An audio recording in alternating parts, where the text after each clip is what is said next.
first meet Bun B or Pimp C if you're fortunate enough to meet him? If I'm not mistaken, I met Bun B and Pimp C for the first time at the B.E.T. Awards in Atlanta.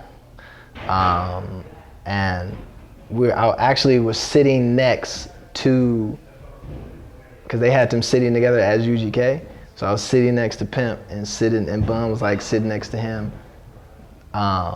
And it was, Pimp had on an all white mink like coat and big pink mink hat, and it's like, look at this dude, he walk out, he talking.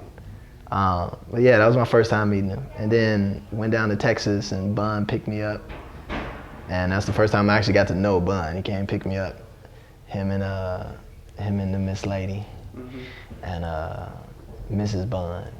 And they took me to Frenchie's, took me around the city, and you know, the rest is history. So this year is the 20th anniversary of Too Hard to Swallow. Yeah. Some of the big tracks on that album are like Pocket Full of Stones, Tell Me Something Good.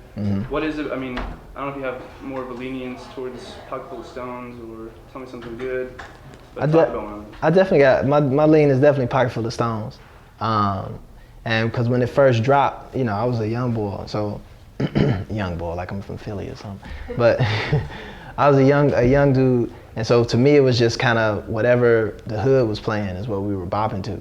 And I remember Pocket Full of Stones, one of the records that cut through all of the hoods, you know, so every hood you went to, it was Pocket Full of Stones. It was that, 8-Ball, MJG, Lay It Down, you know, records like that. So Pocket Full of Stones was in that caliber, like a hood hit, you know what I'm saying?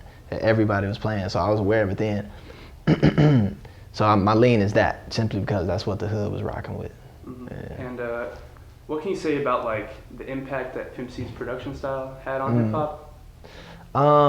You know, Pimp definitely, you know, it's something about that, you know, the Texas flavor, you know, that Southern flavor that, you know, the East Coast had their sound, the West Coast had their sound, you know, and Texas and the South, specifically Texas, had their sound. And it was just something that was so, you know, so exclusive to Texas that you never really heard anywhere else. Even to this day, when you hear somebody, you know, you can tell a Texas track, if that makes any sense, you know what I'm saying?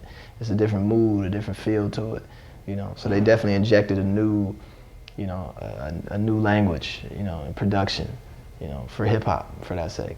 So yeah, man, it's definitely a vital part of the hip hop musical experience. Cool. What does it say about Bun B that he's, I mean, it's been 20 years and he's, you know, just as relevant as ever? You know, what can you attribute that to? He's the president of hip hop, man. I always say that. I always said if hip hop had a president, it would be Bun B. You know what I'm saying? More, not Jay, not Puff, you know, not Dr. Dre. It would be Bun B. You know, Bun's like a father figure, you know, to a lot of people. And he's a diplomat, a businessman, a hood nigga, you know what I'm saying? He's all of these things wrapped up in one, and everybody respects him, you know? So he'll go down in history as just kind of like one of the, and a well-deserved too, you know what I'm saying? Not just because he got a lot of money or he's super famous or he just, you know, it's the end thing. Because, you know, even when he's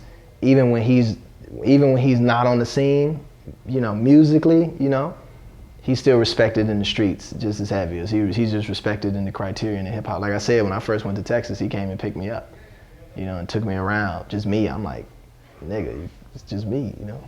But it was, you know, love that brother, so. Cool. And last question, if you could kind of sum up UGK's legacy? Oh man, the Underground Kings. You know what I'm saying? There's nothing else to really, they are what they are. It's in their name. You know, they stepped out with that name and made it, you know what I'm saying? And kind of self-fulfilling. So they'll be around forever, you know, forever. Pimp C forever, UGK for life. You know? What up? You already know what it is. Lupe Fiasco here. Big Texas shout out. Y'all already know, you know what I'm saying, to Underground Kings, UGK for life. You heard? Stay tuned.